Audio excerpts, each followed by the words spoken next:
Opinionated, outspoken, informative. The Jaguar Journal. Your source for the latest information on Southern University sports and SWAC athletics. A Baton Rouge sports talk tradition. Now, here's your host, Reggie Flood.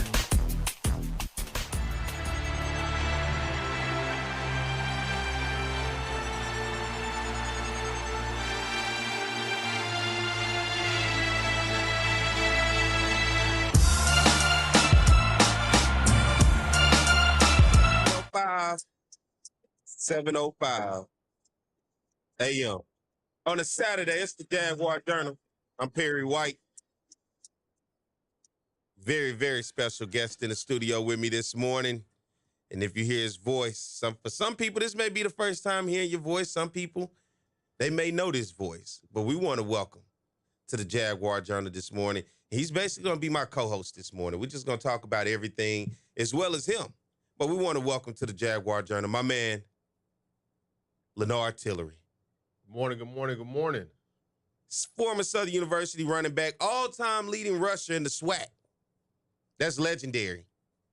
That's GOAT status. Come on, talk about it. I say I'm against the GOAT discussion. You know, I know a lot of people love the new terminology, but greatest of all time. That's a huge praise, and like I say I definitely appreciate the people that consider it. But at the same time, it's generational. You know, I wasn't blessed to be able to see Walter Payton play. I wasn't blessed to be able to see a lot of the other great running backs that have come through the SWAC. You know, in just my time alone, there were some amazing guys, your Arnold Walker, Jonte Hebert. You know, great accomplishment. But at the same time, I have to respect my counterparts. Man, they ain't got your yards, though, man. I understand the humbleness. I understand, you know, the paying respect to the guys before you, but they don't got your yards. Yeah. And, you know, what's always interesting, Tillery, is always the barbershop talk. Man, I've been a part of a lot of barbershop talks of when guys talk about the best guys that they have seen. Man, this guy, man, that guy. But a lot of times it's individual performances in which they saw a game or two, to which I guess the athletic ability that they saw in those one or two games created in their mind, that's just the best I saw. For me, and I'm asking you, when you think about the best, does it necessarily come down to stats, or is it any particular one game in which you probably did something that blew everybody's mind? Well, I guess that's what makes it different for everybody. Everybody considers different things. You might look at that one player that just has an amazing athletic ability, like you said. Other guys might have that amazing athletic stature. When it comes to the best, in my mind, I like to look at who's the most consistent. Mm-hmm. It's almost like a dependent variable. It's not independent, where it's like you going in and you thinking, I might get this, you know. But if you have a guy where it's like, I know for a fact I'm going to get this. I know for a fact he's going to get 100 yards. He's going to get a touchdown, maybe 2 touchdowns. That's a great player because you don't have to second guess it. You know he's going to be consistent. You know he's going to come in and he's going to make a lasting impact on the game. Whereas with some guys, they might have a 50-yard game here, you know, score no touchdowns, but it might be that one game where they come in and run for 300, 400 yards, you know, where it's just something amazing. So I don't like to, you know, get into the he say, she say, but like I say, in my mind, I like the consistency. But for some people that they want that guy that could come in and do those 300 yards, even though he might not do it again for the rest of the season. Well, I know I watched you for about 5-6 weeks in a row, ran for about 200 yards. You was just running down everybody in the SWAC. Oh, like it was fun. Because I thought you was talking about yourself for a second. You said a guy come in with the consistency. You know he's going to work hard. I said, man, he's looking in the mirror right now. Well, I guess like I said, I'm not even ever going to take all the credit. I had a great quarterback, had a great receiver to take some of that load off of me and my offensive line. We pretty much grew up together. Mm-hmm. We was 4 or 5 years in it, so they knew what I wanted, how I wanted it. And so every game, it was pretty easy for me. You know, I had the guys in front of me. I had the coaches behind me to support me that senior year, so that was pretty much when everything lined up. The only thing we just couldn't get to that championship. And that takes me to my next point. I would take a guy that's a championship winner. He might not be a amazing stat guy, but if he gets me a consistent 75 yards, he's able to block in that backfield, protect the quarterback, and they can get multiple championships, I have to put him in that conversation. It's all about that ring, huh? It's all about that ring. You can have 1,000,000 yards and no rings, and people going to forget about you. You know, that's what I was listening to one of the LSU basketball players, Flage. She was having that conversation about her coming to LSU and playing for Coach Mulkey. But why I say it's interesting is she basically said, you know, I've won all the individual awards in life, but I've never won a championship. And she was like, that's the only thing I'm missing. I got the individual awards, the MVP, the outstanding player. I got the stats. I have all that, but I want a ring. So she ultimately got the ring. So I guess I totally see, and it ain't even a guess. I know exactly what you mean when you talk about I can have everything, but I need that. I need that hardwood. I need that ring. I need that plaque. I need that trophy. Yeah. Yeah. Yeah, no, like I said, it was in 2013 we had the privilege of winning the ring, and we had some amazing players on that team: Anthony Ballinger, Demetrius Carter, Dre Joseph, Lee Doss. You know, the guys that a lot of people don't talk about anymore. But if you go back in history, man, that year was a year where nobody believed that we even had a shot. I believe we were last in the preseason standings, but like I said, at the end of the year, we won that championship, and it was a surreal feeling. It's one thing to be good. It's a lot of good teams out there. It's a lot of great teams out there. But to end up being the number one when the season is over, that's a feeling that not too many people get to experience. I remember that season vividly. And I'm going to tell you the game that I realized it was something special. It was against Prairie View. I think you guys were down by 20-plus points going into the fourth quarter. Prairie View had took off in the first half. Oh, man. The third quarter and the fourth quarter, it was like Southern just exploded. And the game ended up going into overtime. Oh, yeah. And Southern ended up winning. It was a high-scoring game. I want to say 50, 60 points. I think it was 62 to 59, if I'm not mistaken. It was wild. It was just like a touchdown. Okay, a touchdown. And at that point, I said, man, this team got potential. It was a heartbreaking loss that season to Jackson State. I still remember the pass from Dre Joseph. Oh, he was going to the corner of the end zone. And, man, it just didn't quite get where it needed to get. And after that, the team started to take off. It was the Prairie View. Then it seems like Jackson State just woke you guys up. But then the team just took off because one thing I do remember of that team, but the year before under Stump Mitchell, they could play 3 quarters of football, but it was like that fourth quarter, it was just always gas. They never could close the game. And it seemed like 13, you guys figured it out as the season progressed, how to get better, how to close out games. It was dog fights. I remember Alcorn, too. That was a dog fight, a game that went into overtime. It was homecoming. Oh, yeah. And that was like the beginning of I guess I would call it the Alcorn dynasty. Oh, man. Alcorn that year was an amazing team. And like I said, a lot of people don't realize, a lot of people don't remember it because they weren't in the championship. They ended up losing late in the season, and that kind of put Jackson State in the driver's seat. But that was the year, I believe, Arnold Walker in overtime. Running back, right? Absolute beast mode. Absolute beast mode. Stop him at all. Oh, man. We almost probably needed you out there, linebacker or something. Oh, look, it was nothing I could do that year. It was nothing I could do that year.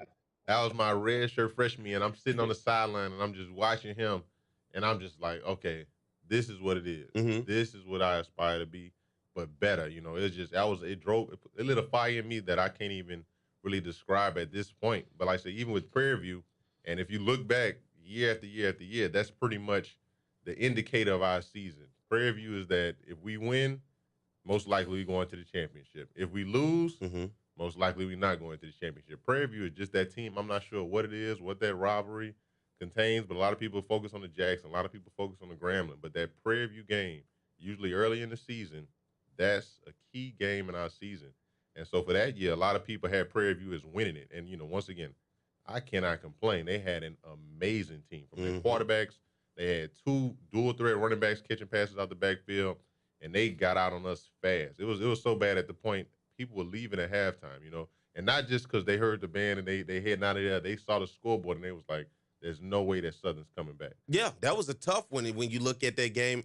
I cannot forget that fourth quarter, and I was just like, wow, I can't believe we're back in a position to win the game, and we ultimately won the game. And as that season progressed, just started reeling out wins here and there. But like you said, that Alcorn team probably, I thought that Alcorn team was good enough to play in the SWAC championship that year, but Coach Rick Cummings and Jackson just so happened to win a few more games. But that was the birth of the Alcorn dynasty. We started to see Alcorn with those huge old linemen. And then they said, if you want to run the ball, look and see how Alcorn does it. And, oh, yeah. And that's kind of the birth of, and then I think who was the quarterback, John Gibbs Jr.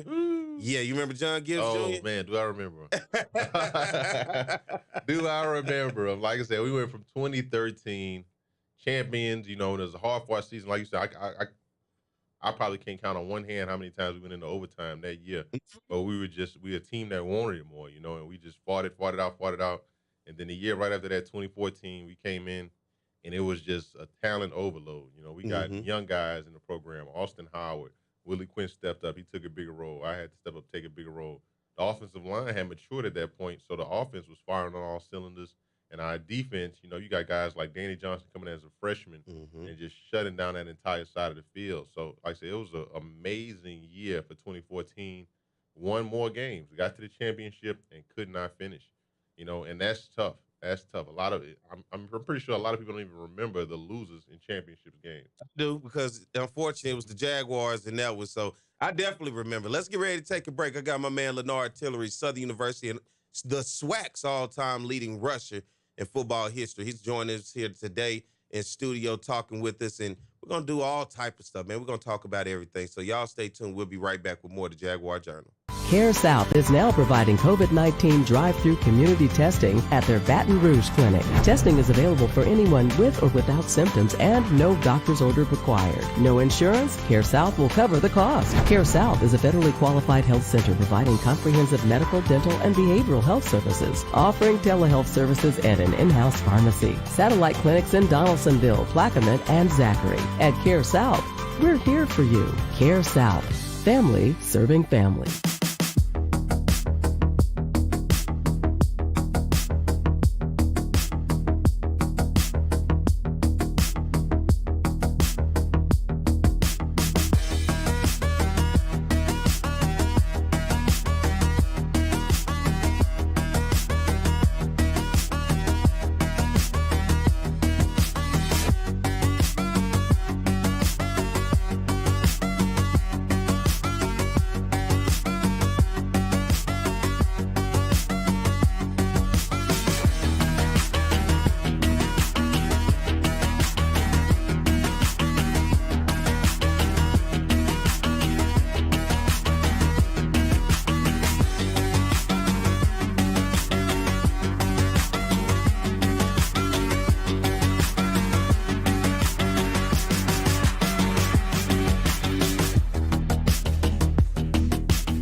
FM.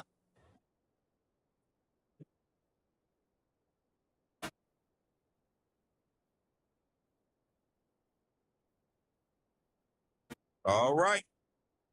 7:19 a.m. Jaguar Journal.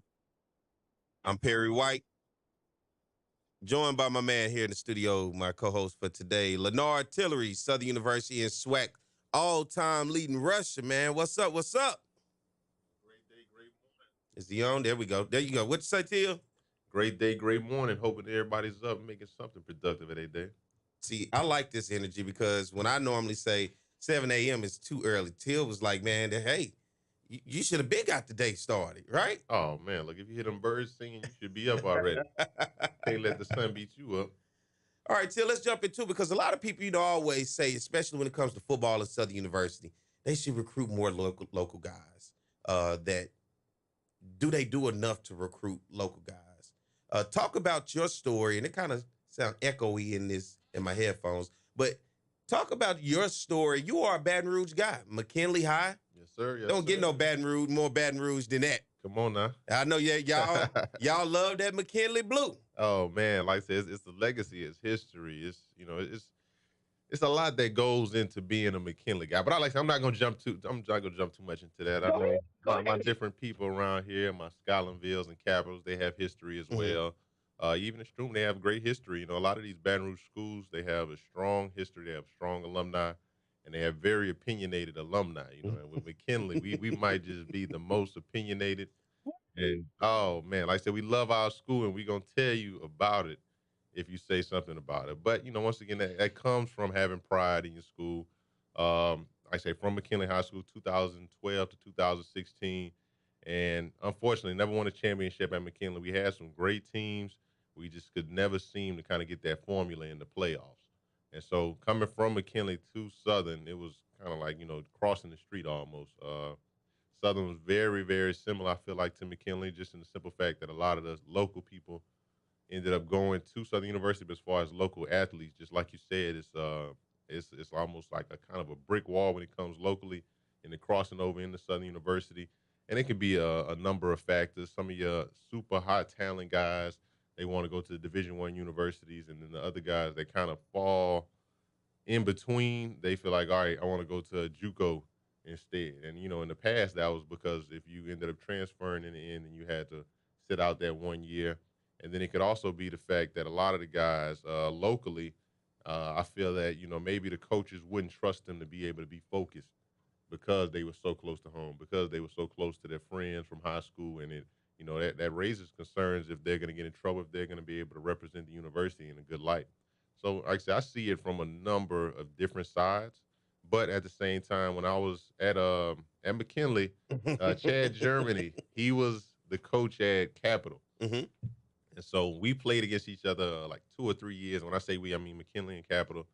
Downtown Showdown, one of the biggest games. Is that what they call it? Oh, man. Man. So put me on. I didn't know it was called the Downtown. Man. Look, I just people just don't understand it, man. McKinley and Capital, and I'm not, as of late, is rising back to prominence. But the time that I was in school, that was like a Prairie View versus that was more like a Grambling versus Southern. Okay. Capital versus McKinley, that's literally blocks away from each other. Two schools blocks away from each other. Everybody at Capital knows the people at McKinley. Everybody at McKinley knows the people at Capital. And that is just, oh man, it would be a packed house. I'm talking about, man, everybody in there, they cursing each other out. they ready to fight each other and people in the field.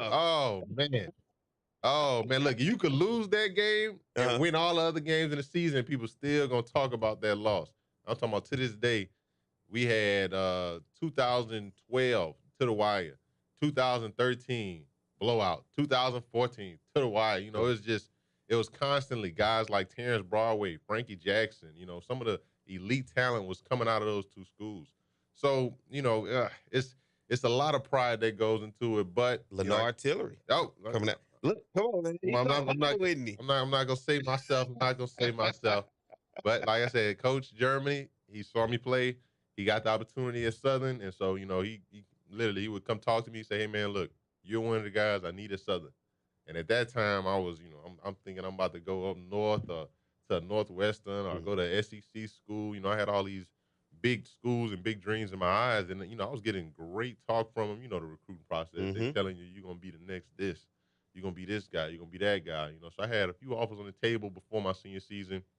and I was just walking on water, man. You couldn't tell me nothing. You know, this was more so a point of my time when I'm still prideful to this day, but at the same time, you have to know, you have to have a balance to it, pretty much. And I was overly prideful at this time. I'm talking about you couldn't tell me nothing. I was the best. I was the greatest. And so in the jamboree, I ended up hurting my shoulder, man. And all those coaches that was pretty much blowing my line down and couldn't give me a rest disappeared. Just I'm talking about it was like that, just overnight disappeared. I couldn't even get a response through text, email. They just disappeared, man. And it was that was an emotional time for me, you know. But the one person that stayed consistent, it was almost like I didn't even hurt my shoulder, was Coach Germany. You know, he was still coming to the school whenever it was a lot of times, still giving me the calls when he could, you know, and he was just hitting me up. Hey, look, man, I want you at Southern. I feel like you could be a guy that could change the program. And at that time, I'm like, man, get out of here. I'm not going to Southern. Get out of here. Is Get that out of kind of here. like the local athletes thought sometime? Because I know plenty of guys. Oh, When man. you mentioned kind of like a Southern, you're from Baton Rouge, and you probably grew up your entire life going in and out of the campus of Southern. It's kind of what do you want to leave and kind of go away, or being at home is a mindset that a lot of guys like, man, I'm kind of over it, or what? Not even that they're over it. I guess, you know, as a young man, you know, they have they have a million different sayings. Everything that glitters isn't gold. But in Louisiana, Baton Rouge for sure, everything that glitters is gold. It's gold and purple. So if you ride around Baton Rouge, you're gonna see a lot more LSU than you will Southern. That seemed to be a little bit more enticing, doesn't it? Oh man, you see it. You go up there, you see the campus, and you see all of these different guys on TV. And you know, even if you watch TV, if you follow anything social media, LSU is gonna be pushed down your throat. Yeah. Whereas, like, even if that's not even what you wanted, you like, man, I wouldn't mind LSU. Whereas Southern was almost seemed like an afterthought. You know, a lot of the people that went to Southern, a lot of people that know the history of Southern, they're the ones that love it, and that's the ones that kind of give you that appreciation. And so for me, I was up at Southern a lot for the summer camps, for the different engineering programs they had. So I knew a lot of people. I actually went to Southern Lab my 7th grade year. And so I kind of knew the history of Southern. I had an appreciation for Southern. But if you're just looking from an outside perspective, you're going to think LSU, LSU, LSU, LSU. But at the same time, you got to know the history. You got to know what it means, you know, to represent HBCU and things of that nature. But, I mean, honestly, you can't expect a lot of these kids to know that. That's the tough part, because I think in this new day and age, especially, HBCUs had a presence, excuse me, because they were the places to go. Right. Going to predominantly white institutions like a LSU and many others, really, if you look around the state at the schools that you've kind of seen grow up, like the ULs, the Louisiana Techs. Let's use Tulane just recently. Let's start, and then let's go even to our level at Southern, FCS, Southeastern, McNeese. Oh, man. You know, the Northwestern states, the Nichols. Yeah. Because Nichols, especially in the River Parishes area, they do a great job at zeroing in on talent and keeping that talent right there in that area. Right. And, you know, Southern and Grambling were the choices. But then you start to grow as you get out the 80s and the 90s, and people are spreading out. And I always say the difference is you started to have families in the black community that was starting to build up economically to where they was getting to that black middle class.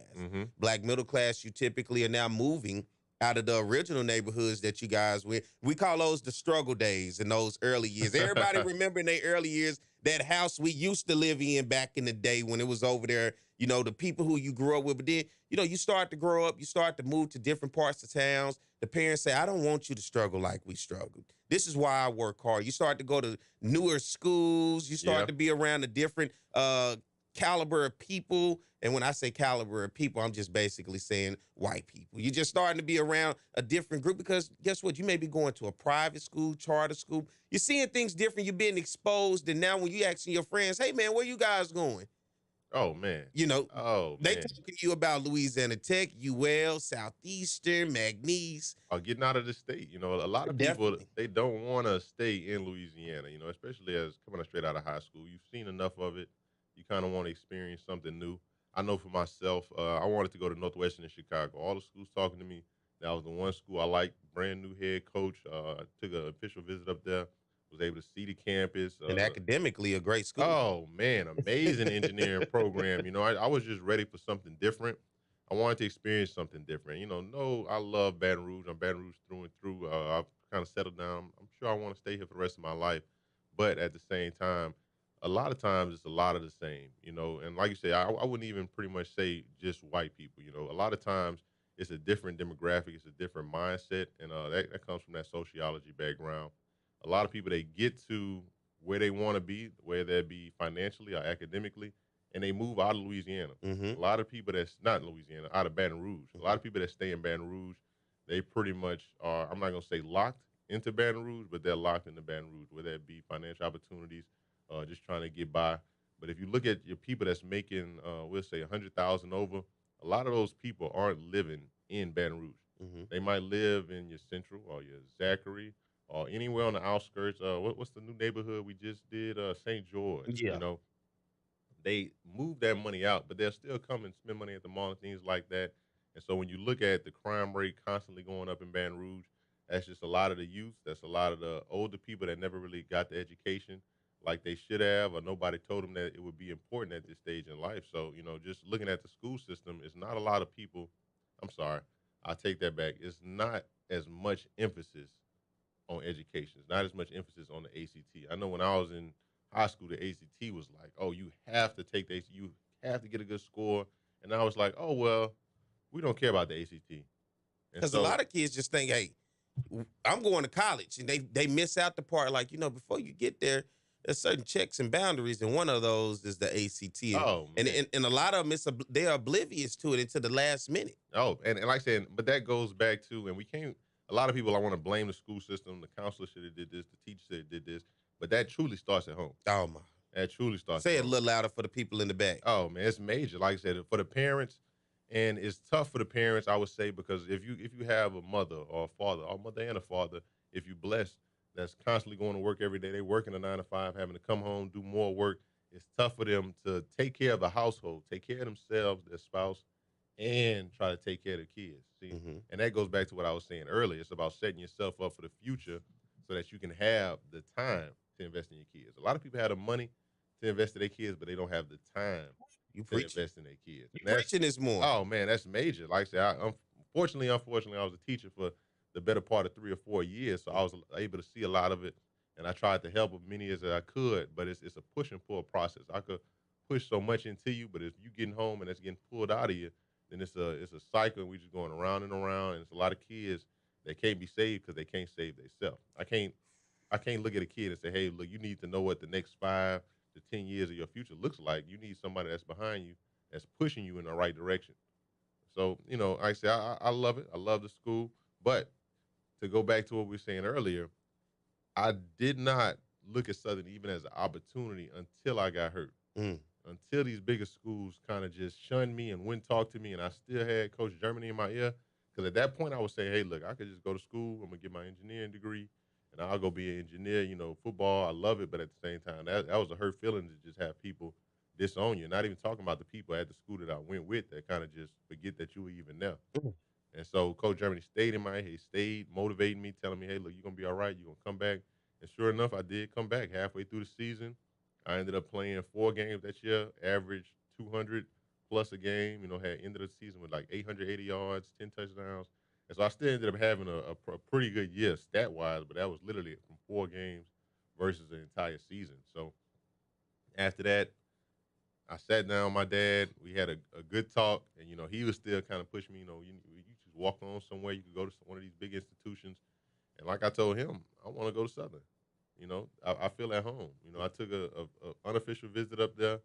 I was able to talk to the coaches, Coach Stump Mitchell at the time, former NFL running back, Coach Elvis Joseph, former NFL running back, and Coach Germany, and none of them sold me a dream. It was never, oh, man, we're going to get you up here and you're going to be the greatest thing. We're going to give you this, we're going to give you that. The only thing they told me they was going to give me was the opportunity. You had to work hard. Let's get ready to take a break. We'll continue the conversation with my man, Lenard Tillary. Y'all stay tuned. More to Jaguar Journal.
All righty, Jaguar Journal, get up. Mardi Gras season may be over. Football season is on the way. And, of course, all the time, the Southern University Marching Band, do what you want to. Got called in last week, said, man, I miss when y'all played the band song. So there you go. I hope he listening this morning. He did. So, it's the old school Jaguar Journal where they played the band music all the time. Oh, man. And new school period came in and was kind of like, But you know what? Because he called in and he was a little bit upset about it. Mike had to listen to it. Mike was like, yeah. So if he's listening out there, we heard you, man. I may not have heard you completely, but I at least heard that part. I'll help you out. We joined by Lenard Tillary, Southern University, and the SWAC's all-time leading rusher. Man, that's a big, big, big accomplishment when you talk about being the guy that has the all-time leading rushing record. I'm Perry White. I don't have a rushing record. Just probably running my mouth. Hey, look, man, that count, putting that exposure to it. And just like you said earlier, we appreciate you. Our old, our young, our new Jaguar Nation. Mm-hmm. And we have to get to a point where we're all coming together and we're all supporting on that same level. I love to go to the tailgates, and I have my guys that have been there for 10, 20, 15 years. The people that are my age, at 25 to 30s, we need to go ahead and start our annual. We need to go ahead and start coming as much as we can so that in 10, 20 years, we can tell the same people, hey, look, I've been coming here 10 to 20 years. This is my spot. Come and see me. Let's pack the stadium. You and I, similarly, always when I see your post, I'm like, you know what? I understand his thoughts. You think outside the box. You think in terms of growth, development. You don't think in that, this is how it was, this is how it is, this is how it's going to be. You are a free thinker. And a lot of times being a free thinker in an environment in which the thought is kind of controlled, the narrative is controlled, it's tough. And sometimes it can seem outcast, especially when you have a mindset in which people may not understand because of what you've been exposed to, the way you've seen things differently, and now the mindset after where you come from to where you're at to where you're going, you have grown to understand that I remember it was this way, but I don't always have to do it that way. It's like when you cook sometimes. Oh, yeah. You can start off with it being the first way, but then as you keep going, you start to realize, I need to add a little bit of this. Mm-hmm. I need to add a little bit of that. And as you realize, the more you cook it, the better it gets. Right. In some cases with some people. Some folks out there don't know how to cook. All right, I'm just letting you know. But in South Louisiana, you really can't go wrong. But it's the same way, I think, a lot of times with our mindset in terms of our institutions. We see opportunities for growth. We see opportunities for development. We find and see ways, and I'm saying we because everybody ain't in we. Maybe you and we're we. All right. And we realize there could be better ways to do things in which it doesn't have to be big. We just start small. Oh, man. Like I said, the biggest and the most important part of every building is the foundation. And so we can have the stained glass windows, stainless steel all the way to the top. We could put a flag on top of it. And if that foundation isn't strong, the building is going to fall. Mm-hmm. And that's one of the biggest things. Going to Southern and matriculating through Southern, I was constantly thinking of different ways where we can make things better, not just for, I guess, the student body, but as the institution as a whole. A lot of times, we can get students into Southern. That has been no issue. Enrollment has actually been going up recently. But enrollment is one side of it, but retention is the most important side. We don't want to just get students in there. We want to make sure these students are finishing, give them all the necessary resources and the support that they need to not only just finish at Southern University, but to give them opportunities when they leave Southern University so that they can go and they can be successful. They can pay off student loans, buy a house, start a family, the white picket fence, the American dream, all of that good stuff. But that's going to equip them with money to where they can come back and give back to Southern University. And a lot of people that don't understand how giving works, if I go back and I give $1,000 or $2,000, $10,000 to Southern University, that's something I can write off on my taxes, so I'm pretty much getting that money back. Mm-hmm. But if you're never exposed to that, if you never have somebody to educate you on what it is, how to write off taxes, what it means getting back to your university, you never go back and say, like my nephews, they love like the old shorts I have, the old shirts I have. I get it to them, and man, they just look at that like, oh my goodness, like, bro, this is amazing. Thank you so much, but it's something as simple as that. I had a Southern hoodie that I wore around campus when I was in high school, And that was pretty much like, I literally remember the day I was walking around campus with that hoodie on. It was a gold hoodie. And I had just got it, because, I was thinking about Southern a little bit. Coach Germany was in my ear a lot. And so I walked around campus, and a girl walked up to me. She said, "Oh, my God, you going to Southern?" And she's like, "My mom went to Southern. My dad went to Southern." And she just telling me this entire thing. And at this time, it was in the back of my head. But that one interaction brought it to the front of my mind. And I said, it's some history. Southern has great history. I thought about all the good times I had up there at the Southern camps, the parades that I was able to go to. And I said, man, you know what? I am going to Southern. And she was the first person that knew that. So when I talked to my dad, it's like I already knew I wanted to go to Southern. But at the same time, that one hoodie changed the course of my life.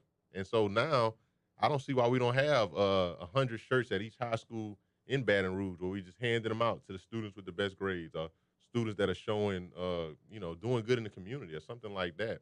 A lot of times we try to think so big, like, hey, we're going to get out of here and we're going to grab these kids from Kentucky or Kansas. And, kudos to them. I love all the kids that come from around the country that come to Southern University. But if we want to have a strong foundation, we have to start at home. Do you feel as a local guy that maybe there's a disconnect more than ever now than what it was in the past between Southern to the Baton Rouge community, especially you being a coach in the community, a teacher in the community, and you giving back and still living within the community? Most definitely. Like I said, being able to teach for 3 or 4 years, a lot of these kids say, hey, man, I want to go to LSU. I want to go to Alabama. I want to go to, all of these schools that they see on TV. It's bright, isn't it? It's glittering. It's gold. It's so pretty. They got the nice locker rooms, and they got the fields and the field house, and they got all these different things. And once again, I encourage them, hey, look, if that's where you want to go, I encourage you, go there. But if you, like I said, it was a talk that Cam Newton had on Twitter. It was circulating around, telling these different guys, you need to go where they want you at. Yeah. Don't go where you want to go where they want you at. Because a lot of times you see so many athletes with the transfer portal now. They go into these bigger schools with all the big aspirations and big dreams. And once again, I never talk down on dreams, but at the same time, if I'm going to a school and they already have five-star guys there, and I'm the 6 5-star guy, it's like, all right, well, I could be that story where I come through, or I could go somewhere where they're going to play me immediately. It's dreams versus reality. Right. And a lot of times the dreams overshadow the reality because you see the glitz and the glamour. And I see it a lot of times, even with a guy, when you look at talent, he'll go somewhere and sit and probably won't get his opportunity until that senior year or late in his junior year, when you could have came to a place like Southern and been on the field probably instantly as a freshman, no later than maybe the late freshman year or getting into your sophomore year, where you could have been immediate impact. And I tell people all the time, and this may be easier said than done, but in the world that we live in today, it don't matter where you at when you play football. If they want you, if they want you, they'll find you. Video is everywhere. Everybody's recording something. Everybody's streaming the game. Everybody today, it ain't the old days of hopefully somebody had a camcorder to be able to record your highlights maybe and then put it on a tape. And you got to make copies of the tape. And then you got to mail the tape out to everybody along with a written bio of who you are, your stats. Those days are over. You can get on the internet right now, and any guy that has a name, you can type his name in, and most likely you can find his stats. Most likely you're going to find a huddle that's going to showcase who he is. And it doesn't matter if he's NAIA, Division III, Division II, FCS, FBS. Don't matter if you play for a Class 1A or a Class 7A, they'll find you. Well, so, and speaking on that, they will find you. But I think the biggest thing that you have to consider, that goes back to the optics of things of that nature. So if I have a guy at Southern University that, kills it 4 years straight, he's going to get opportunity. But if I have a guy at LSU that played for 3 years, didn't play for 3 years, sat on the bench, sat behind, and comes out that 4th year and has a breakout season, we talking about a 1st, 2nd, 3rd round pick. Yeah.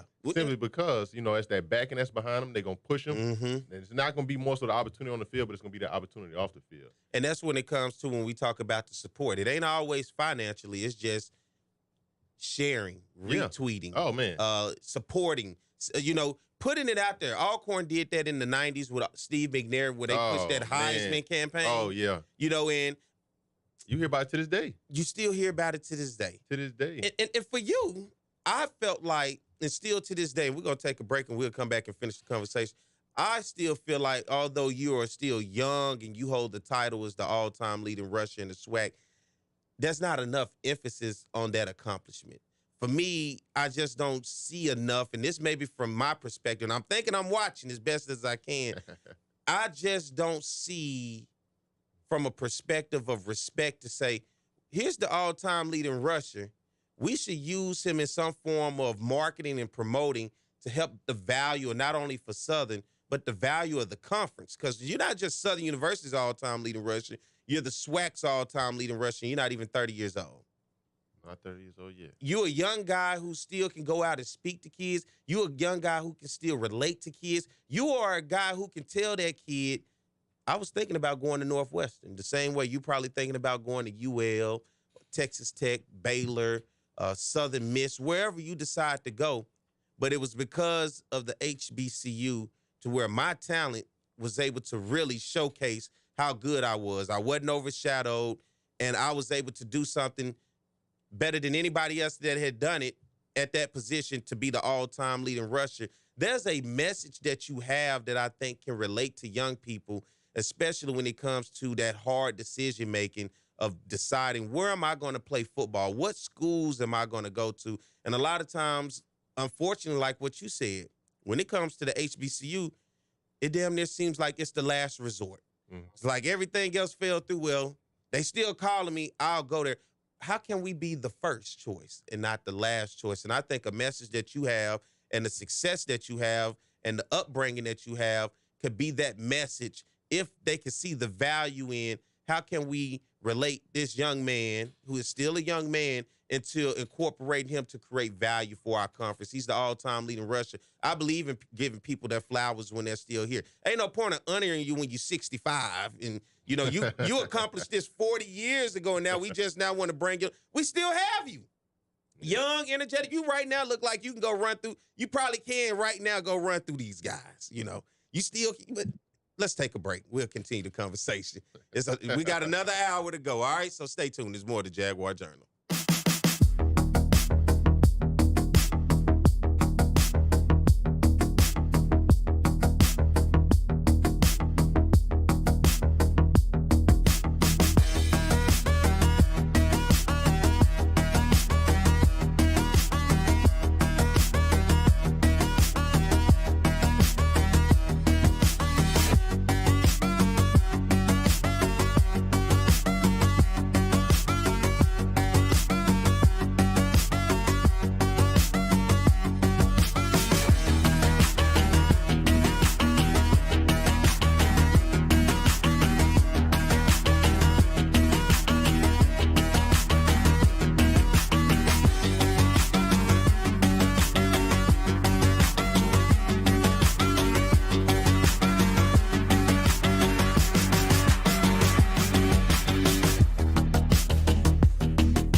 7:53 a.m. The sounds of the Southern University Marching Band this morning. The Human Jukebox. God, how long we have to the top of the hour, Mike? About 3 minutes? All right, about 3 minutes before we get to the top of the hour. Joined with my man, Lenard Tillary, Southern University and SWAC all-time leading rusher. Man, good conversations this morning. We're going to jump all over the place, but, man, it's just good to have you as we got 3 minutes left. It's good to have you in the studio, man. Do you like to do public speaking or radio or media work? Most definitely.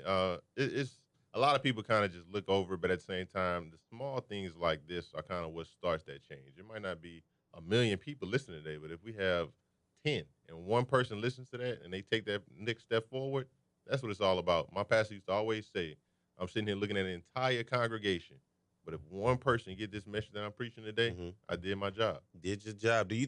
Would you like to, maybe in the future do commentating on SWAC games?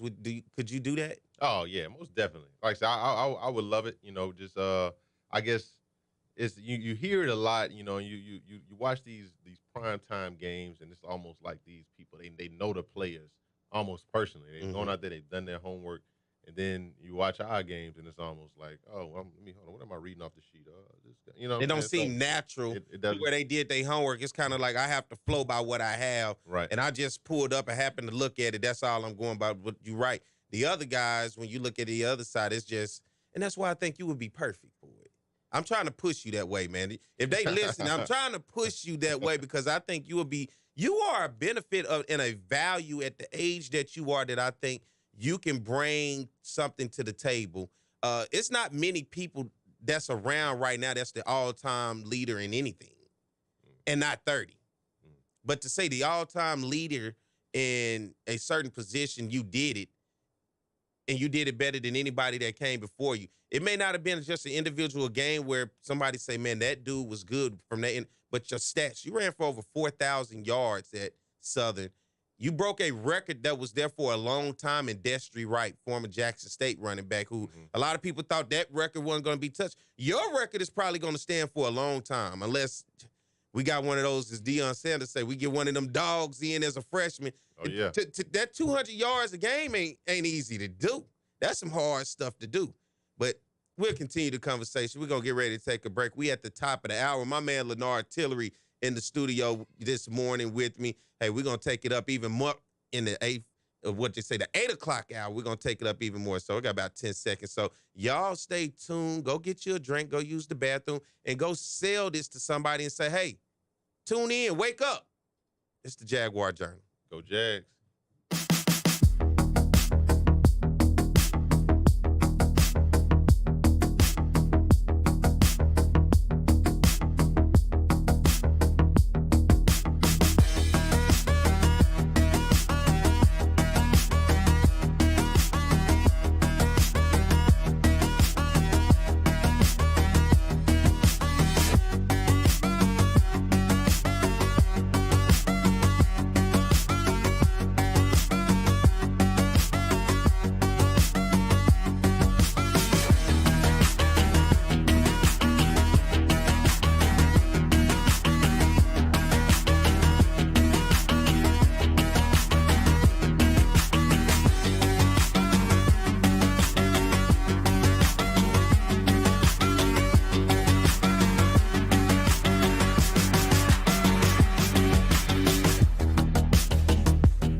But then I discovered I can also use it to easily clean my patio furniture and even my shoes. I'm hooked. And when wipes won't cut it, I use Magic Eraser Sheets. They're thin and flexible erasers, perfect for everyday messes, like gunk on my counters and sinks. They really are magical.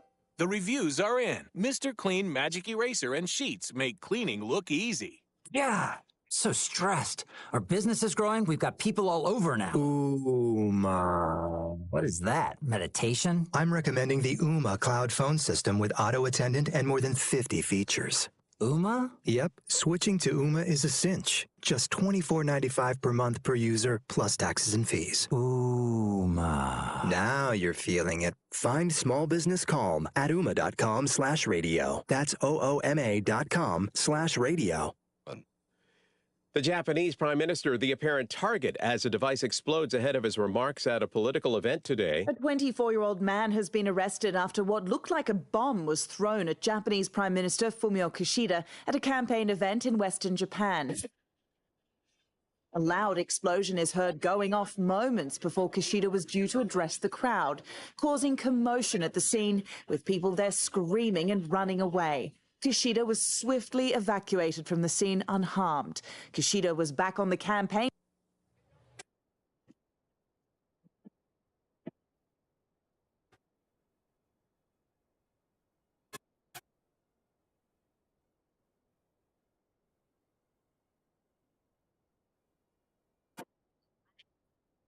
$8:03 a.m. It's the Jaguar Journal. Give the people what they want. My man, he called in heartbroken last week, y'all. He did not like the way he said, man, y'all don't play the band music no more. So I want him to know if he listened this morning. I heard you. Well, Mike heard you. And Mike relayed the message to me. So I said, today I got you. We don't know his name. What was his name? Did we get his name? No, we just forgot it. But call in and tell us, say thank you, man, because I'm looking out for you. All right, got my man Lenard Tillary in the studio with me today. I'm Perry White, man. Lenard, it's good to have you. If you're just tuning in at the top of the hour, Southern University all-time leading rusher and the SWAC's all-time leading rusher. We got a call? Who? All right, let's go to the phone lines right quick. CJ, good morning. Good morning, Mr. Perry and Mr. Tillery. How you guys doing this morning? Doing good. Can you hear him? Oh, yeah. Like I said, I can't complain, man. Nice to have you on.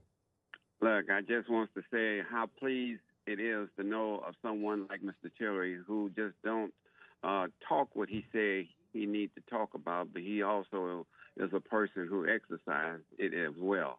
But look, this is some of the things that you need to think about because you just bring it to a bigger scale. But you have a guy named Bill Phillips in '49 that was the leading rusher for Southern University, went to the Cleveland Browns, and he came back into the EBR school system, spent 35 years in it before he retired, and he did a great deed just like Mr. Tillery is doing now. And then you got the Odie Posey, it was at that time was the leading rusher for Southern University. But you got a couple other guys when you start talking about the leading rusher in the SWAC. Walter Payton, with Jackson State, went to the Chicago Bears. You got another guy that went to Florida A&M named Bob Hayes. He was a world-class sprinter, but he never got to the point to where Mr. Tillery is right now. And Perry, I just want to commend you for reaching out, going into the community, getting people who can come in and put an imprint on something and do it in the fashion that Mr. Tillery has done. I followed his career at Southern. I know his parents. He come from good stock. I mean, there's nothing that you can do better than to get a guy like Tillery to come on the radio and talk to the fans who wants to hear what he has to say. Why the local kids won't go to Southern? Why Southern not offering the local kids?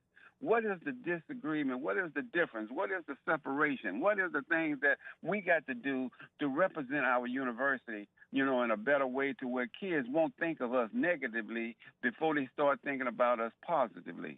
So I just wanted to say thank you. Give me my number. Tell him to give me a call after the show. I want to talk to him, and then we'll move on from there. Thanks a lot, Perry, and thanks a lot, Mr. Tillery. Hey, thank you for calling in, CJ. All right. All right, let's go to the phone line. Got another call. You said G? Is it G? Good morning, G. What's going on, P. White? What's going on, man? Good morning. Not much, bro. I was calling in, bro. I had to call in today, bro. I want to give Tillery his flowers, bro. How you doing, Tip? Oh, man, I can't complain. How you doing this morning? Not much, but as y'all know, this deep swag and fool. I'm an Arcanite, big time Arcanite, but I had to call it you flowers, bro. You my favorite all time swag player, non-Arcanite, of course, but favorite all time just because you from the inner city in Baton Rouge. You went to inner city school in Baton Rouge, bro, and you represented the right way. A lot of times people hear people from Baton Rouge high schools making noise, and they think it's U High or they think it's Parkview. But you from I'm from Glen Oaks, so inner city school like McKinley. So you represent the right way, bro, and to be an all-time leader in the SWAC. And we did have some bands come through the SWAC, bro. So I just wanted to call in and give you flowers, bro.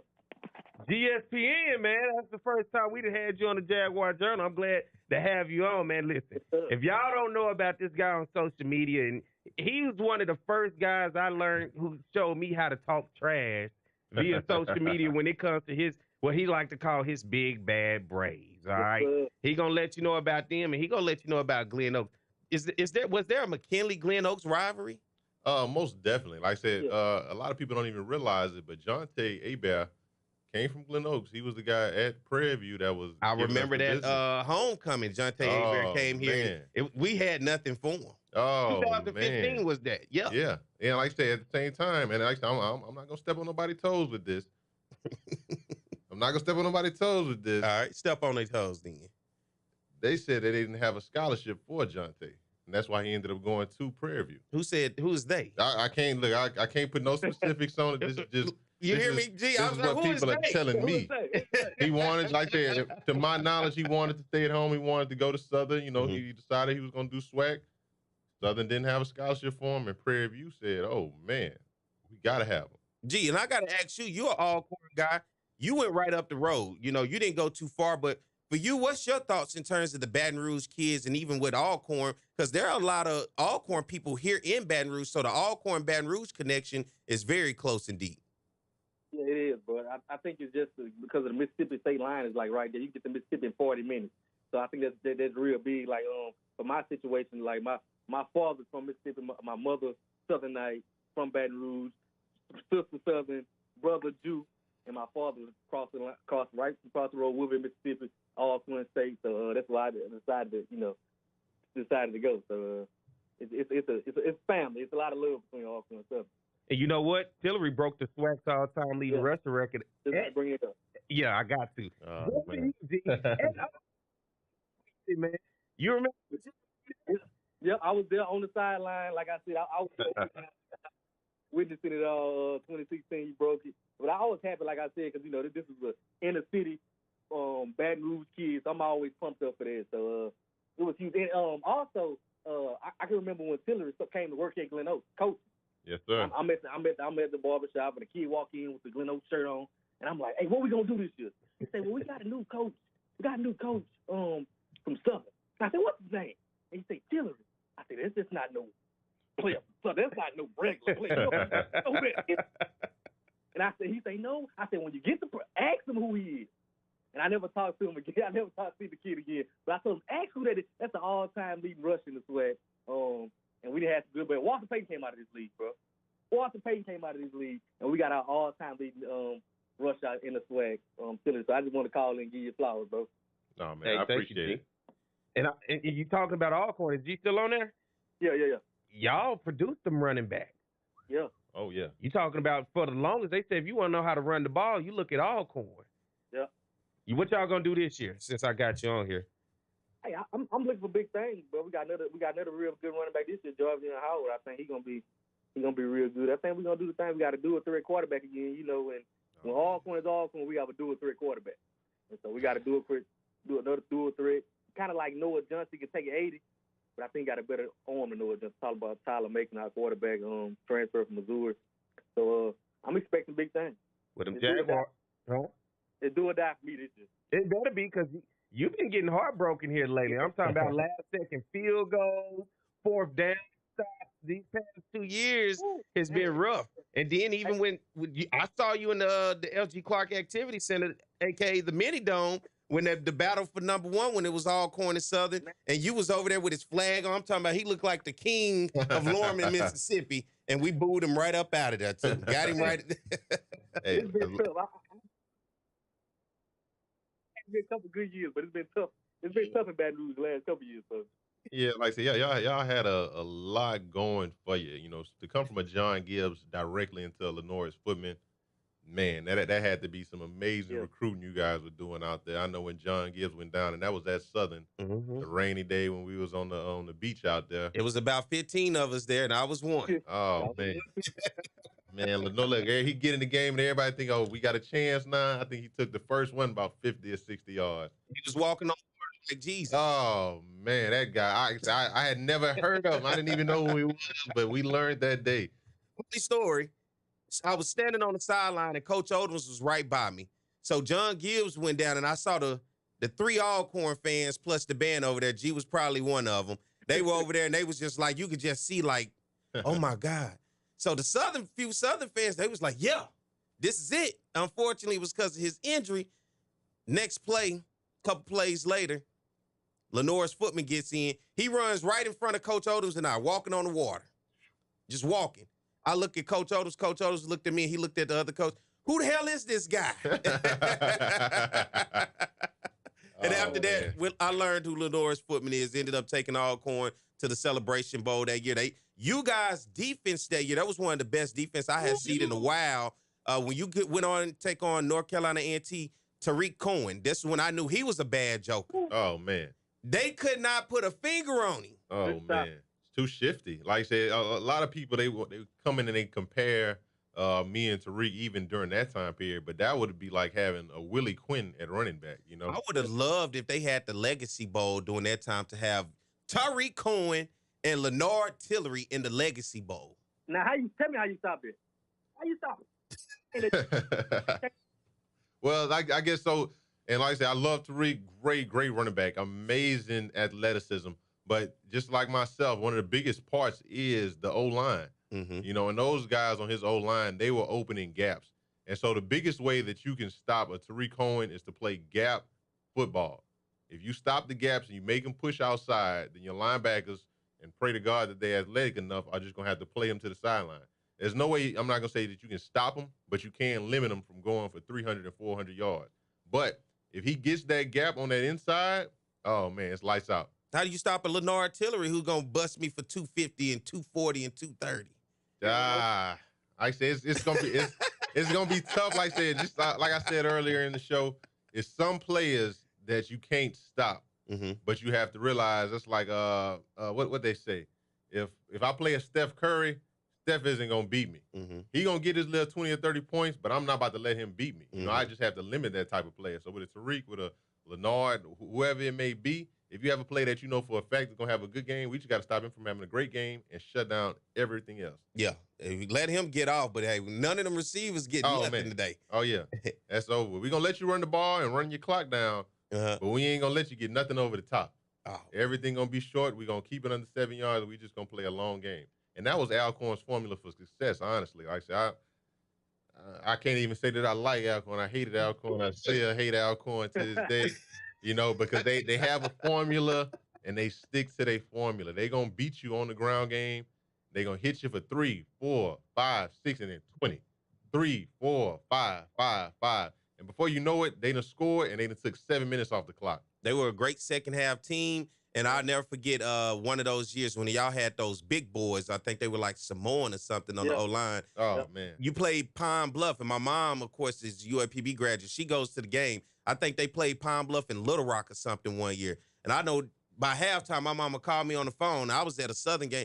She said, Perry, y'all played Alcorn yet? I said, no. She said, they got these big refrigerators on the offensive line. She was like, they took 2 out and put 3 more in. I don't know where they get them. Oh, yeah. But like I said, if you look at Alcorn, you know, once again, I'm the type of, I like to study the game. I like to watch the game. I like to know how to beat these teams. And so to beat Alcorn, you just have to get a lead on them. They don't play well from behind. It's different when you running the ball consistently and you need that touchdown right now. So if you get up 2 scores on Alcorn, and you can pretty much beat them with their own formula. We're going to run, you're going to run, and we're going to run this clock out, and the game's going to be over. Let me ask you this while I got you on the phone, and we're going to get ready to go to break. But before we do, what was the thorn in our side playing Alcorn during those years, especially you were there? I think you only got 1 victory against Alcorn. That was the year you broke the record. Right. But what was it? And I remember Aaron Tiller. He made a big stop against Lenore's Footman, I think, like on a 4th down play. Yeah. I would never forget it, and we got the game. But what was it about that thorn? What was it from the inside looking out? I think the biggest thing was it was more mental than anything. Physically, we can match up with them. Schematically, we can match up with them. But I guess Alcorn had gotten in their minds that they was better than us. And what about our minds? What we were looking at out in that locker room? It was too much respect to them. Yeah. At the end of the day, if I go into battle with anybody, I can respect my opponent, but at the end of the day, I know that I'm better, and I'm going to fight tooth and nail to get that out. Mm-hmm. But if there's too much respect for an opponent, I don't care if they just won a championship. I don't care if we play in LSU, even when we play Georgia and things like that. You have to have it in your guys' mind, and as a collective, everybody has to have the same mindset where, hey, we're going out here to win the game. Mm-hmm. Alcorn had y'all psyched out. Oh, man. It was we would go into that game every year, and everybody's doing more than normal that week. We got to do an extra rep. We got to do some more sprints. We got to really be tuned in this week, whereas, like, we should be tuned in every week. Yeah. We should be focusing like this every week. Every day over the summer, we need to be locked in and thinking about this, saying, hey, we're going to beat these guys. Not only are we going to beat them, we're going to beat everybody. Mm-hmm. But if you can give somebody that power over you where you feel like, all right, well, I'm going to try to do something different for this guy, you're going to fall behind every time. Them big, bad Braves. G, I know you glad to hear that, huh? Yes, sir. Them big, bad Braves. We make a comeback. I'm saying here on the show, making a comeback. My prediction, making a comeback. We're going to get that celebration bowl this year. Well, man, don't be a stranger to the show because I'm going to hold you to that. Yes, sir. You heard what he said? You in the West now. Y'all. Yes, sir. You won the East about 6 years in a row. Y'all had it easy over there. Had it easy over there. Hey, we coming. We coming. Hey, G, thank you for calling in, man. Don't be a stranger to the show, man. All right, bro. All right, let's get ready to take a break. We'll continue the conversation after this. All right, Jaguar Journal. Care South is now providing COVID-19 drive-through community testing at their Baton Rouge clinic. Testing is available for anyone with or without symptoms and no doctor's order required. No insurance? Care South will cover the cost. Care South is a federally qualified health center providing comprehensive medical, dental, and behavioral health services, offering telehealth services and an in-house pharmacy. Satellite clinics in Donaldsonville, Plaquemine, and Zachary. At Care South, we're here for you. Care South. Family serving families. Care South.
All right. Jaguar Journal. The Jaguar Nation know about that one right there. Let that ride a little bit, Mike. Let the Jaguar Nation hear that. That's what they want.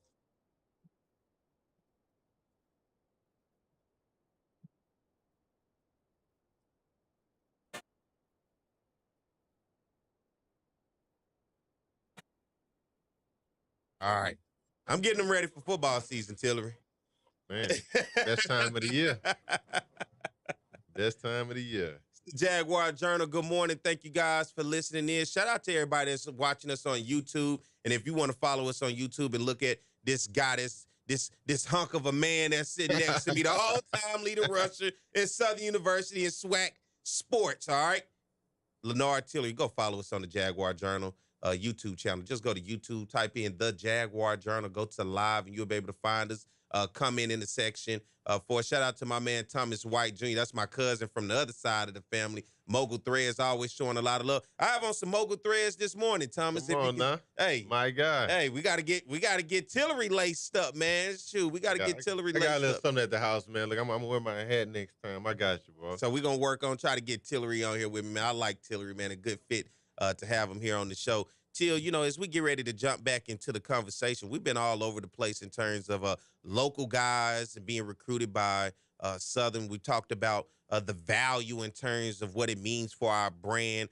What was your thoughts when you saw Deion Sanders join the conference as the head coach at Southern University? Hey, man, I loved it. Like I said, I know a lot of people gonna be upset with me for this, but like I said, they were upset with me when we talked about it. So, like I said, with a guy like Deion Sanders, a household name, a brand name, when he comes in and he stirs up the SWAC, you gotta love that, man. You gotta love it, man. Like I said, what? Just think about that moment. Think about that moment when he said, "I'm going to Jackson State." Yeah. Think about how many people were talking about Jackson and SWAC football that had never spoke about it. That they almost had shunned the SWAC and never spoke about it, but all of a sudden it was on the front page. We got guys like Shannon Sharp, all these celebrities coming. And a lot of people say, hey, look, are they going to stick around when Deion leaves? I don't care. They're here right now.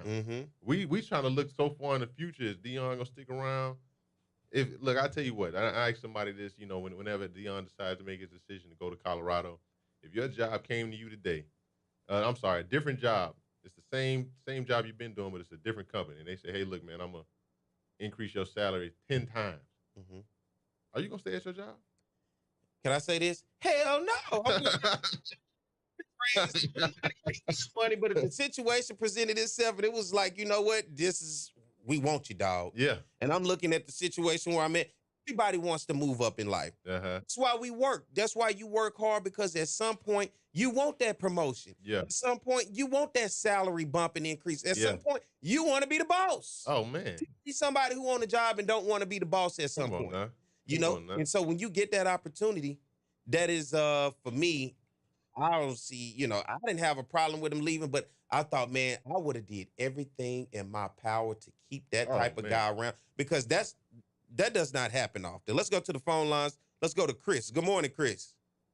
Hey, how you doing, Pierre? How you doing, Lenard? How y'all doing this morning? Man, I'm well. How about yourself? Fantastic. Look, I understand and I get it, and I was glad down there. But as a diehard Jaguar fan, get him out of here. I'm glad he gone. Jackson State can assume the position again. You know what I'm saying? Yeah. So, I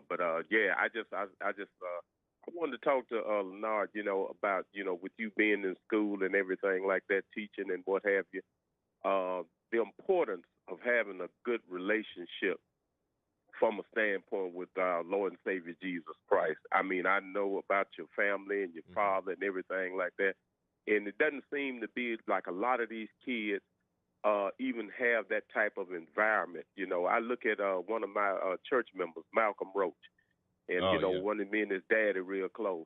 And, I talked to him, Coach Roach, when he was at Grambling and all throughout the years that he's coached high school ball. I say, now, some of these boys was way more talented than Malcolm. And he said, yeah, Coach, there's a lot of them was more talented than Malcolm. But Malcolm was always in church, always in youth and ministry, good as gold, still come to the church, talk and speak to everybody.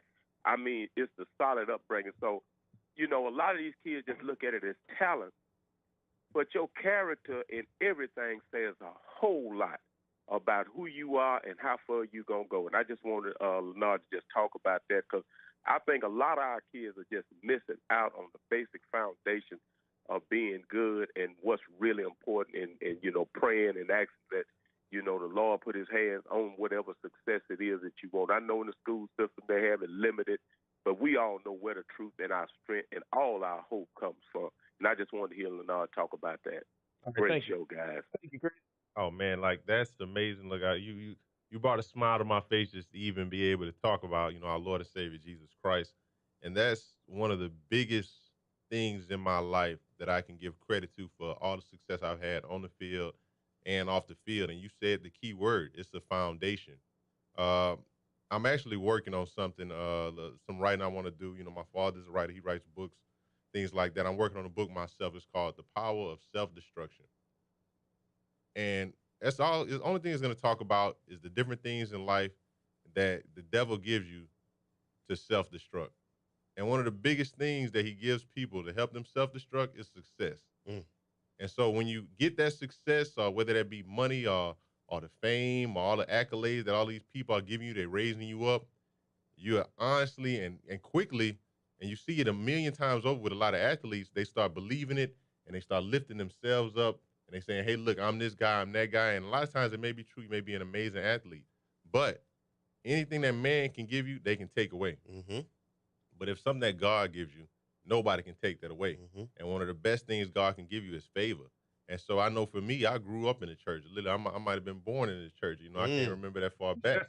But every Sunday it was church. Every Monday it was prayer. Every Tuesday it was Bible study. Thursday was, children's church. So, I at first, and I'll be completely honest, I was like, man, this is just too much. I don't want to be here. And, and on the church side of things, you can get so much church to when you become an adult, you almost churched out and you're like, hey, look, I don't want to go to church. I want to just, do what I want to do. And that's a stage that everybody has to go through. But sooner or later, you realize I feel different. It's one thing for these people to raise me up, but I don't feel whole on the inside. It's almost like a hole that's on the inside of you. And so just like you said, for a lot of these kids, it's not an emphasis. And that may be their parents might have been, had bad relationships in the church or never saw the importance of it. But to have a relationship with God is the most important aspect when it comes to being good in sports, in my mind, once again, because like I said, you can have that success and that can raise you up. But the problem is if your successes raise you up, that means your failures are going to drop you down.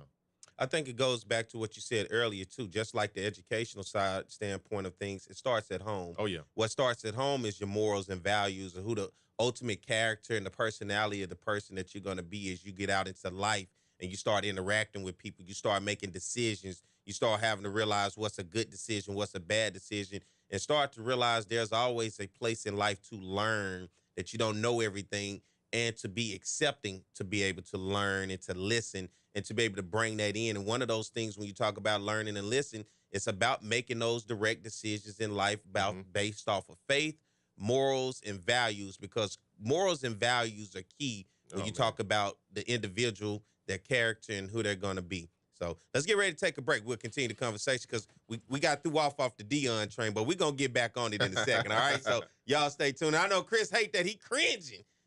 What he say? Tell Jackson State to assume the position? Oh, man, Chris, that's rough. All right, stay tuned. We'll be right back. More to Jaguar Journal.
And remember, the bitter taste of a poor installation will remain much longer than the sweet taste of that lowest price.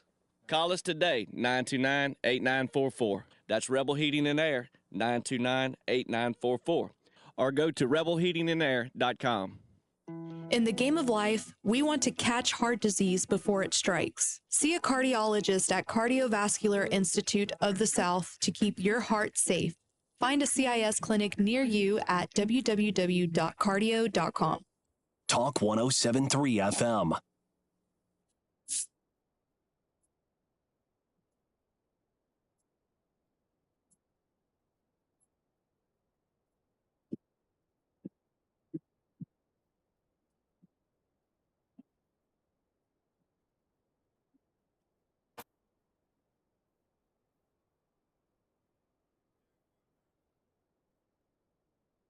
You like that?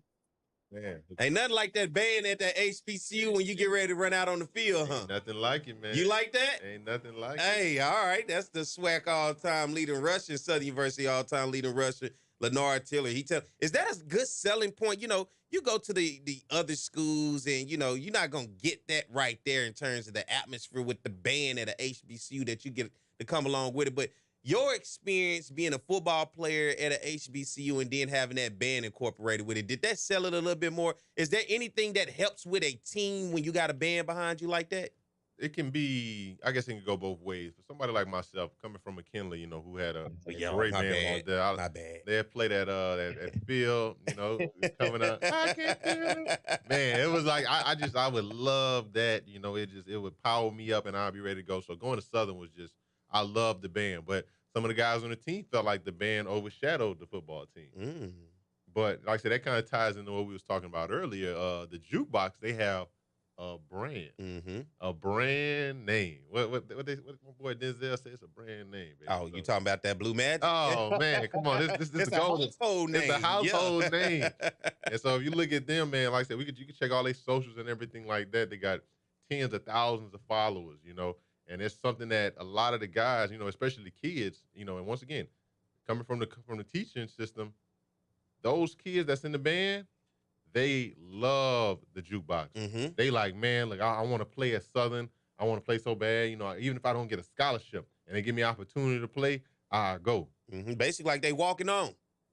But they love too, just to have that opportunity, that experience, because like I said, the culture of our band is rich. If you go back to those games, and like I say, I'm not, you know, no shade to my football players. A lot of y'all come, a lot of my former football players, they keep in touch. But the band, they stay. Like some of the biggest fans I know at Southern right now come from the band. Yeah. You know, and like I say, they love their school. They love the band. They love the football team. They love all the sports. They make sure that at every game, whether it be baseball, whether it be softball, whether it be basketball, those were people that come from the band. So, you know, if we can duplicate that for all our other sports, for football, for baseball, to have our alumni, you know, to come back and say, hey, man, look, I love my school. I love the team, you know. And then the biggest thing is, I guess, and we talked about this earlier when we were on break, a lot of people try to take that one bad experience that they had and they just say, hey, well, this bad experience is the reason why I'm not going to give back. This is the reason why I'm not going to the games. You know, we're typically pretty harsh on our own people. Oh, because we can go to our own people restaurant. It could be you had to wait 15 minutes, and now all of a sudden it take them forever to do it. But yeah, you ain't got no problem when it happens somewhere else. Oh man, but like I said, that's it's so ingrained in us that it's crazy. But it simply takes somebody being able to point that out to you until you realize that. You know, you say, hey, look, I had to wait in the registrar's line for a whole hour. But then you come back the next year and you wait for 10 minutes and you're not telling nobody, oh, man, it was fast this year. It only took 10 minutes. They'll tell you the bad. They don't always tell you the good. They're not going to tell you the good. Yeah. And like I said, we gotta get away from that. We got to realize that it's a bigger picture that I'm selling. One of the worst things you can do is give bad word of mouth. Yeah. You know, you're talking and I think that's that's what's been detrimental to Southern and many HBCUs for so long. And I think that was one of the issues because we saw that even with Dion at Jackson State. I'm not a Jackson State fan, but I thought outside of the box in terms of the business mindset. And a lot of people didn't like the way Dion went about it. I understand a lot of people didn't like it. But at the end of the day, what I did like was the business savviness.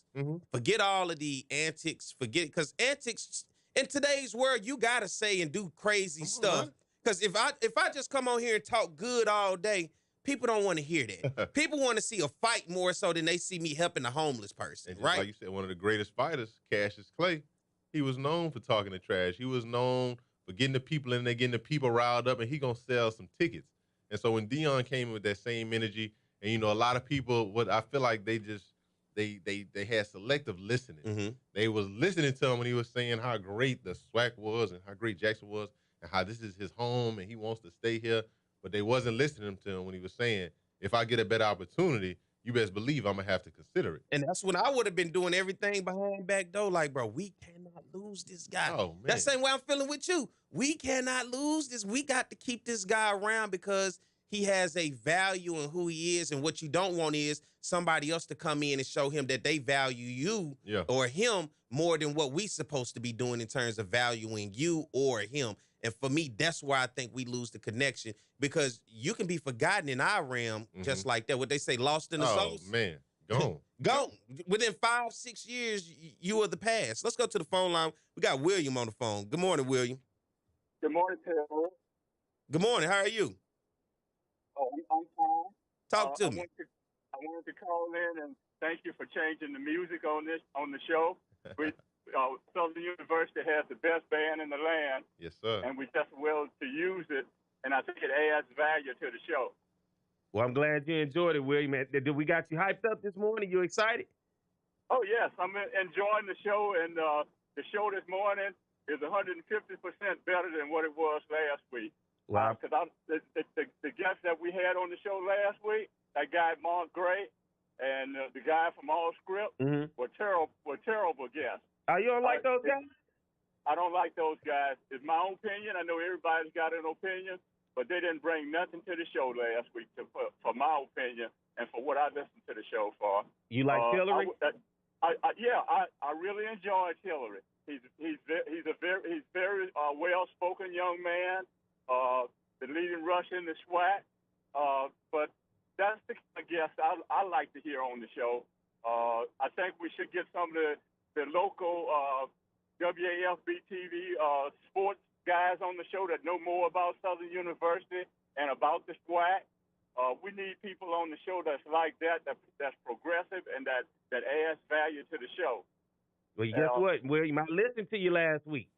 You sure did, and I'm sure glad that you listened. I had a question for Lenard.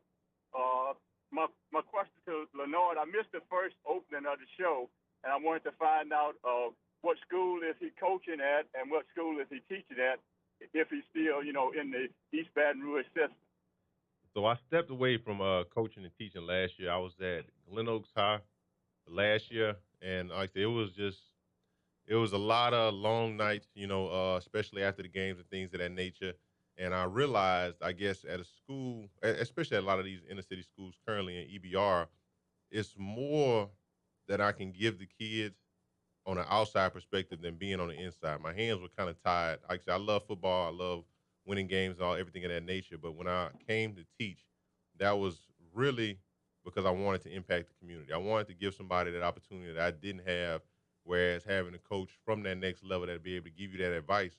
And that was kind of like we talked about before the break last time. A lot of them didn't have the foundation, the spiritual foundation, the mental foundation to really take it to that next level. And so I decided to step out to a career where I could make more money. But like I said, I'm constantly going back. I'm constantly reviewing their academics, making sure that I'm in their ear saying, hey, look, I know you're falling behind on your grades, but you got to stay on your grades. You got to make sure your ACT score is right. I'm trying to give them opportunities outside of school so that they can get money in their pockets. Because like I said, a lot of them, they love sports, but unfortunately they're in situations where they have to work, they have to help out around the house, and so they need more so than anything opportunities, and they need to learn how to be a young man. They need to learn how to be a hard worker.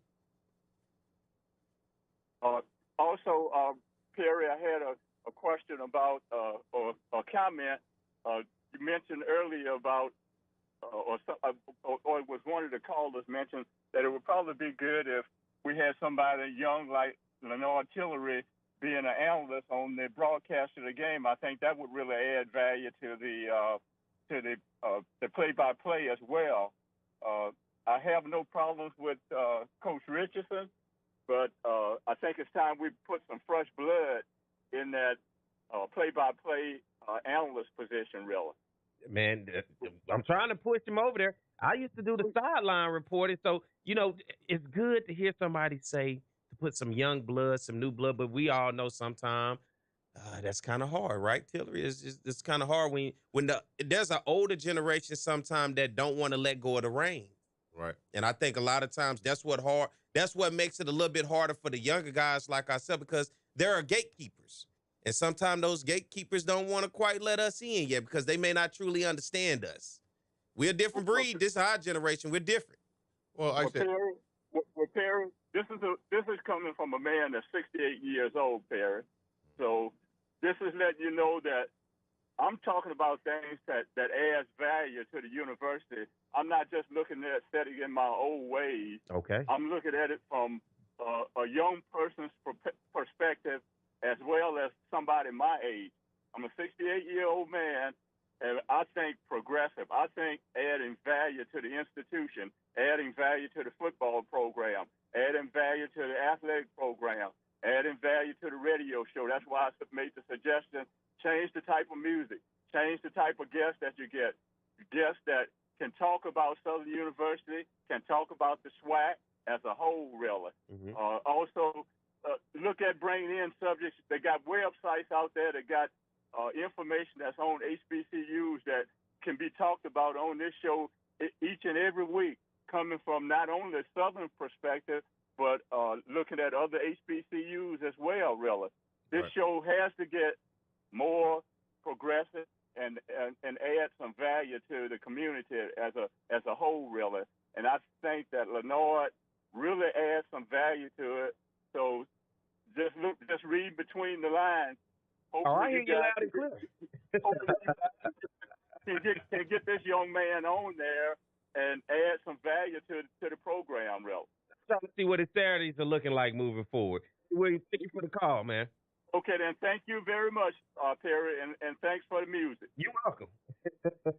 Now I found out, this is why I went back to the music. I typically do the band music sometimes, but sometimes I'm kind of feeling my hip hop too. All right, sometimes it's tough on a Saturday morning, William, getting up at 7 o'clock to make sure. And who's the guy every time on social media? I mean, on YouTube, he always catches the show, and it don't matter when I do it. He always misses the baseball segment. I can do baseball at 7:30. He'll come on at 7:40. Did you do baseball? I can do baseball at 8:30. He'll come on at 8:45. Did you do baseball? I didn't do baseball today, bro. I just got my man Tillery. But shout out to baseball. They took on Prairie View earlier this weekend doing that thing. We'll say that conversation for another day because I baseball you out. Do you like baseball? I love baseball, man. I love baseball. You been to a Southern baseball game? I've actually been to 2 so far. This season? Both times it was amazing comebacks. We fell short earlier, but like I say, I love the team. Very, very talented team. Actually, I'm not gonna call him a new coach. He's been here. Yeah. Well, what is it now? Couple seasons, few seasons. I think this might be his 3rd season now. Okay, so I was third gonna or say 4th second. season. I was gonna say second, but like I say he seems like a Chris Crenshaw. Yeah, seems like a great guy. The kids are definitely playing for him. They play with a lot of enthusiasm and energy. But like I said, we usually either we start very fast, or we start very slow, and have to come back later. Let me ask you 2 things. 2 things I want to ask you before we get out of here. One, NIL. How you think NIL would have benefited you during your playing days of what they have now? Oh man, I can only. Because I know I look at athletes who were good during their times, and they look back, and I'm like, I know you just see all the opportunities and the money that you could have had. Well, I guess for me, the money wouldn't be a big issue. And once again, I'm not trying to sit here and say I'm a millionaire or anything like that. But actually, that goes back to a religious background. Sometimes having too much money too fast can be a detriment. Mm-hmm. For me, it would have been more so about branding myself, about building a brand about me so that whenever I step away from football, I'll be able to step directly into something else that'll be beneficial for myself. So I love NIL. It gives players power. But the problem with power a lot of times is that it can be false sometimes. Mm-hmm. And so we look at NIL, we look at the transfer portal, and guys that can, I can hop in the transfer portal and I can go. A lot of those guys aren't getting opportunities at these other schools like they say they will. That's just like me and when I said earlier about the offers I I had all of these offers and all of these people saying, hey, look, we want you here, we want you here. But all it takes is one thing, then all of a sudden that disappears. And so for the same way these guys are saying, hey, look, I want to get in the portal, I could go to a bigger school and do bigger things. They have those opportunities there for you, but just as fast as they come, they can disappear as well. Okay. Mike, about how long we have, Mike? Can we take it all the way to the top? All right, we're going to take it all the way to the top. So we'll probably give ourselves about 7 minutes. I got to ask you a question, too. This is something that I talk about a lot here on the show. Some people like it. Some people hate it. A lot of people want me to have a narrative that is always typically positive about Southern. But with positive comes negative. And sometimes I don't create the negative narrative. I just speak on it because you have to bring it to the light in order if you want change, correct? Right. What's in the dark should be brought to the light. Non-conference play, when you look at SWAC, outside of SWAC, right, the mindset that a lot of times it doesn't matter the sport, because right now one of the things I've been harping on is baseball. Although baseball has its success in conference, Southern's baseball team has only won one non-conference game in the past 2 years. It was in a 3-game series with University of Texas San Antonio, in which they won 1 game. But for me, to build your brand, to grow outside of the realm of the bubble that we're in, because a lot of people thought people knew about HBCUs in a vast majority. Right. But then when Deion Sanders came in, it showed outside of our bubble, there's a lot of people who don't know about a Jackson State, a Southern. Right. And to grow that, for me, with your brand, I know we like to be inclusive to say, man, HBCUs, but to grow your brand, you got to go out there and beat folks other than yourselves and your cousins and your brothers. So I guess what ties into that is, what do we get outside of money for playing schools outside of our conference? In terms of just period. Period. And that's across all sports. You know, we get one good headline. We say, hey, they beat this school, and then that's that. There's no power rankings as far as beating people outside of my conference. With the SWAC, excuse me, it's more so about beating the people in the SWAC, beating people in the conference that pushes you ahead on power rankings, that gives you opportunity for postseason play. If we go and we beat somebody outside of the conference, we'll get a headline, and that's it. What do we really get from that besides money? For me, I think that's where you start to grow with the respect of how people look at you in terms of your recruits, in terms of the next generation. If you are a team in state and you can't beat nobody in state, but you're trying to recruit kids in state, they're paying attention to that. They're watching what you're able to do against other programs that aren't necessarily within your conference. They're watching what you look like against other teams that are closely within the same realm as you. And if you go play a team that's supposed to be in the same division, not conference, but that same level of play, and you're getting beat by 40, 30 points, or if it's on the baseball side and we're going to play McNeese, yeah, you know what I'm saying? That matters when you're starting to look at the visibility of what the next generation, because everything today is now on this phone. Okay, so they're keeping up with you. That's the optics. That's purely optics. And that goes back to, teaching and coaching on a high school level. I can easily be the best at my school. I can easily probably be the best in my district. But when your mindset is small and you're thinking, hey, I just got to be better than these other SWAC teams, that's what you're going to focus on. That's going to be your level of excellence. If I could be the best in the SWAC, that's great. That's amazing. Everybody's congratulating me. But it gets distorted when you start thinking, hey, I just have to be better than these SWAC teams. Yeah. And so once you're better than these SWAC teams, is that going to get you an opportunity on the baseball side to play on the MLB level, to even play in the minors? You see what I'm saying? The mindset should be, we have to be the best, period. Yeah, that's where I'm at, because I saw this idea of what people said with the basketball championship. LSU women's wins the national championship. They didn't even win the conference. Right. Southern's girls, I went to Birmingham, they won the conference. I love it, but I did not see that energy in that same direction because of when Southern won the championship, we were able to go to the NCAA tournament. We played in a 16-seed play-in game. Right. LSU, of course, but we all were in the same tournament. Yeah. They won it. We literally can compete for a championship in every sport. But a lot of times when I hear coaches getting hired, we can compete for a national title in every sport except football. Yeah. We've limited ourselves to the Celebration Bowl, and I'm okay with that because of the power and the money that comes with the visibility. But in every sport, but particularly when you hear coaches get hired within our conference, they always say, man, our goal is to win SWAC championships. I love winning SWAC championships, and I will go out on a limb and say this. Coach Carrick Jackson told me this, former Southern University baseball coach, now the head baseball coach at the University of Memphis. He said, everybody harps about the SWAC championships. Everybody wants us to win the SWAC championship. But when I win it and I come back the next year, what investments are we putting into the program? You're making it seem like it's such a huge deal to win it. But when I come back the next year, I'm literally back at the same place where I started. Yes, sir. What are you doing once we do put this emphasis on doing that to make us better? Because what I liked about him in his introduction as the head coach, he didn't speak nothing about a SWAC championship. You know what he said? I'm trying to take this team to Omaha.